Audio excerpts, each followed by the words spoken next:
ये जो ड्राइवर अपने आप को बड़े वो समझते थे कि नहीं मोदी सरकार बहुत बढ़िया है, बहुत अच्छा मानती है, वो सारे के सारे आपसे सामने आ गई।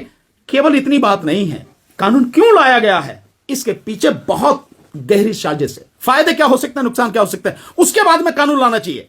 पर यह सरकार तो ऐसी है, नोटबंदी करती है और उसके बाद में लोग अपने ही पैसे के लिए सड़क पर मर जाते हैं। अमेंडमेंट किया गया है कि अगर एक्सीडेंट हो जाए तो 10 साल की सजा ड्राइवर की, वो ड्राइवर कोई भी हो, चाहे मोटरसाइकिल का हो चाहे ट्रक का, और 7 लाख रुपए जुर्माने, जिसको लेकर पूरे देश में जो ड्राइवर हैं उनमें जबरदस्त रोष है और हड़ताल पर उतरे हुए हैं। कई जगह देश में आज की तारीख में, इस समय जैसे मैं आपसे बात कर रहा हूं, पूरी तरह से चक्का जाम है और यह बहुत गलत है जो सरकार ये कानून लेकर आ रही है। लेकिन क्यों लेकर आ रही है सरकार ये कानून, वो भी मैं बताऊंगा। उसके पीछे असली मुद्दा क्या, असली उसकी मंशा क्या है।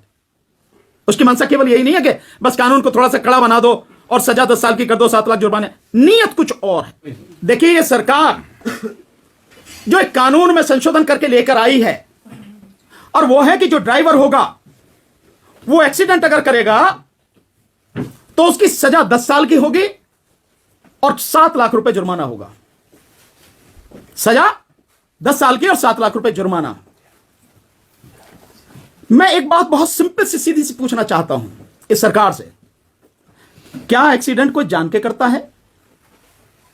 अगर सामने कोई पक्षी आ जाए, कोई जानवर आ जाए, कोई इंसान आ जाए, वो भरसक कोशिश करता है कि किसी भी सूरत में उसको चोट ना लग जाए। और कई बार ऐसी स्थिति आती है कि उसमें वो खुद जो ड्राइवर है, उसमें बैठे हुए जो लोग हैं गाड़ी में, वो बड़े भयानक हादसे का शिकार हो जाते हैं। मैं एक एक्सीडेंट को जानता हूं, ऐसे कितने ही हैं, पर मैं एक एक्सीडेंट का उदाहरण देता हूं।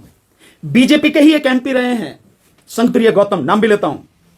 वो लखनऊ की तरफ जा रहे थे गाड़ी से, एम्बेसडर गाड़ी में ऐसे ही एक व्यक्ति को, साइकिल वाले को बचाते हुए, उनकी गाड़ी एक गहरे उसमें पोखर में, जोहर जिसे बोलते हैं, पूल, तालाब जिसे अंग्रेजी में और हिंदी में बोलते हैं, उसमें जाके गिरी। उनके परिवार के 4 लोगों की मौत हुई, 4 लोगों की, जिसमें उनका बेटा भी था। उनका बेटा, 4 लाशों का अंतिम संस्कार बुलंदशहर में हम सब ने मिलकर वहां किया था। स्थिति क्या रही होगी आप इसका अंदाजा लगा। तो कोई भी जानबूझकर एक्सीडेंट नहीं करता, एक्सीडेंट हो जाता है। एक्सीडेंट यही तो नाम है, घटना, दुर्घटना हो जाता है। अब उसमें इतनी कड़ी सजा का प्रावधान कर रहे हो। अगर आपको लगता है कि इसकी जरूरत है और आप इसे रोकना चाहते कि कोई जानबूझ के ना करे, तो भाई उसके लिए तो कानून पहले से ही है। अगर कोई व्यक्ति जानबूझकर एक्सीडेंट करता, चोट मारता है, तो नियत देखी जाती है, इंटेंशन कानून में, तो उसके लिए तो कानून है ऑलरेडी। अगर वो किसी की हत्या करता, कराया जाता है, बहुत से लोग एक्सीडेंट के माध्यम से मरवाते हैं लोगों को, उसके लिए तो कानून है। आप 302 में उसकी नियत है, क्योंकि जो वो सारा जो सवारी है, यानी जो गाड़ी है, वो हथियार के रूप में इस्तेमाल होगी ना, उसके लिए 302 का कानून है। आप ये जो ला रहे हैं, इससे बड़ा इस देश की जनता के साथ और मजाक हो नहीं सकता। पर मोदी सरकार का तो ये काम ही है, कोई नई बात थोड़ी है। ये जो ड्राइवर अपने आप को बड़े वो समझते थे कि नहीं मोदी सरकार बहुत बढ़िया है, बहुत अच्छा मानती है, वो सारे के सारे आपसे सामने आ गई। केवल इतनी बात नहीं है, कानून क्यों लाया गया है, इसके पीछे बहुत गहरी साजिश है। यह कानून केवल सामने से दिख रहा है कि जो वो है ड्राइवर हैं, उनको सजा देने के लिए। भाई ड्राइवर तो कौन है, आप भी ड्राइवर हो, ये सारे के सारे जितने पत्रकार बैठे, भैया मोटरसाइकिल पर आए हो ना, कार से आए हो ना, तो ड्राइवर तो तुम भी हो, मैं भी हूं। इस देश में मैं समझता हूं छोटे मोटे बच्चों को छोड़ के अब बाकी सारे लगभग लोग जो है मतलब ड्राइवर ही हैं। तो इन सबके लिए कानून है। केवल वो नहीं ट्रक चलाते हैं, बस चलाते हैं, उनके लिए, सबके लिए, सबकी गर्दन इस तरह से फंसाई जा रही है। पर यह इसलिए है कि जो 2024 में यह सरकार ईवीएम के माध्यम से जीतने का षड्यंत्र जो कर रही है, और इस बार जनता ईवीएम से चुनाव होने नहीं देगी।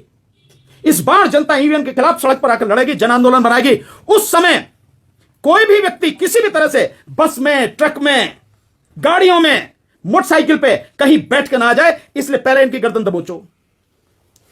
यह है उसकी इंटेंशन इस कानून के पीछे। यह है कि जिस समय वो सत्ता में वापसी के लिए सारे हथकंडे अपनाएगी, तब किसी भी व्यक्ति को किसी भी तरह का वाहन उपलब्ध ना हो जाए। यह है गहरी साजिश, इसलिए सारे के सारे काम किए जा रहे हैं। तो हम इसका पूरी तरह से विरोध करते हैं। और सभी ड्राइवर भाई हमारे, जो इस देश की आधी से ज्यादा आबादी है, वो ट्रक के ड्राइवर हो, बस के ड्राइवर हो, मेटाडोर के हो, छोटे हाथी के हो, कार के हो, मोटरसाइकिल के हो, स्कूटर के हो, कोई भी, हम उनके साथ में हैं, पूरी ताकत से उनके साथ में हैं। इस लड़ाई में हम कंधे से कंधा, कदम से कदम मिलाकर उनका साथ देंगे। मॉब लिंचिंग को लेकर जो सरकार की तरफ से मॉब लिंचिंग को लेकर फांसी का प्रावधान किया गया है, और जो ड्राइवर संघ है उनकी तरफ से कहा गया है कि ड्राइवर की मॉब लिंचिंग बढ़ेगी, तो अब क्या जो मॉब लिंचिंग होगी वो भी फांसी के दायरे में है? बिल्कुल नहीं होंगे। मॉब लिंचिंग कौन कर रहा है? बीजेपी और आरएसएस से जुड़े हुए लोग हैं। आप उनकी सारी देख लीजिए। गाय के नाम पे कौन मार रहा है? विश्व हिंदू परिषद के लोग, बजरंग दल के लोग, यही लोग मार रहे हैं ना गाय के नाम पर, यही लोग मार रहे हैं ना। तो मॉब लिंचिंग कौन कर रहा है? बीजेपी, आरएसएस, उनसे जुड़े हुए संगठन, उन्हीं से जुड़े हुए लोग हैं। और मयूष का जो है उन्होंने धंधा बना रखा है, धंधा कर रहे हैं वो लोग। वो लोग हैं, आपको दिखाने के लिए बना दिया कि उनके लिए कड़ा कानून है, फांसी की सजा। एक को भी कुछ नहीं, फांसी तो बहुत दूर की बात है, उन्हें अरेस्ट ही कर लें ढंग से, तभी की बड़ी बात है। लेकिन सर ड्राइवर भी तो उसी श्रेणी में आएंगे। कौन? हाँ, ड्राइवर जरूर टांग दिए जाएंगे। अगर ड्राइवर भी उसी श्रेणी में आ रहे हैं ना कि वो भी मॉब लिंचिंग कर रहे हैं, तो वो निश्चित रूप से टांग दिए जाएंगे। रही इसकी बात, मॉब लिंचिंग बड़े आराम से रुक सकती है, इसके लिए किसी कानून की जरूरत नहीं है। जो आरएसएस और बीजेपी के मुखिया हैं और जो इनके संगठनों के लोग हैं, इन्हें यही तो कहना है कि हमारा कोई भी आदमी किसी भी तरह से कोई मॉब लिंचिंग नहीं करेगा। मॉब लिंचिंग में कौन मारा गया? मॉब लिंचिंग में अधिकतर मुसलमान मारे गए हैं। सर, अलग अलग जगहों पे जो प्रदर्शन हो रहे हैं, महाराष्ट्र, यूपी, गाजियाबाद, तमाम जगहों पर पेट्रोल की जो है खपत, मतलब पेट्रोल कम पड़ गए हैं तमाम जगहों पर 50% तक, और गृह मंत्रालय इस पे नजर रख रहा है इस पूरी घटना को लेकर, क्या कहेंगे? भैया किसी पे नजर नहीं है उनकी। उनकी आंखें क्या है नहीं क्या? उन्हें नहीं दिखता, उन्हें समझ में नहीं आता। सरकार का मतलब ये नहीं कि पहले करो और फिर देखो कि क्या होता है। सरकार का मतलब है कि सारी चीजों का आकलन पहले कर ले कि इसके संभावित परिणाम प्लस और माइनस क्या हो सकते हैं, पक्ष और विपक्ष में कहां तक जा सकते हैं, फायदे क्या हो सकते हैं, नुकसान क्या हो सकते हैं, उसके बाद में कानून लाना चाहिए। पर यह सरकार तो ऐसी है, नोटबंदी करती है और उसके बाद में लोग अपने ही पैसे के लिए सड़क पर मर जाते हैं। और सरकार दिन प्रतिदिन उनमें कानूनों में, उसमें नियमों में बदलाव करती है। ऐसे जीएसटी लाती है और जीएसटी में हजारों तरह के उसमें बदलाव कर दिए गए, बावजूद उसके आज भी ठीक से नहीं वो सारी चीजें आ रही काबू में। ये सरकार। डीसी कपिल साहब 1 मिनट जरा बताएंगे कि मोटर वाले मामले में, जैसे भानु प्रताप जी ने बताया है, कल दिल्ली और एनसीआर की जो ट्रांसपोर्टर हैं वो कल दिल्ली के जंतर मंतर पे 12 बजे से लेकर के 5 बजे तक एक बहुत बड़ा आयोजन कर रहे हैं। जैसे देश के दूसरे देशों में ट्रांसपोर्टरों ने ट्रांसपोर्ट को बंद कर दिया है, ट्रक खड़े कर दिए हैं, यहां पर भी वो स्थिति बनने वाली है। और दिल्ली एनसीआर ट्रांसपोर्ट एकता मंच के माध्यम से मैं उस संगठन से जुड़ा हुआ भी हूं। कल जो है एक बहुत बड़ा आंदोलन भी होगा और ये आंदोलन अंततः ईवीएम के आंदोलन में जो 6 तारीख को जंतर मंतर पर होने वाला है उसमें भी उनका पूरा सहयोग और समर्थन हमारे साथ रहेगा। तो ये जितने भी आंदोलन धीरे धीरे चल रहे हैं, ये ईवीएम हटाओ आंदोलन के साथ आने वाली 6 जनवरी को जंतर मंतर से जो है सब लोग जुड़ेंगे और पूरे लोग जो है एक साथ हम लोग आगे बढ़ेंगे। बस यही नहीं।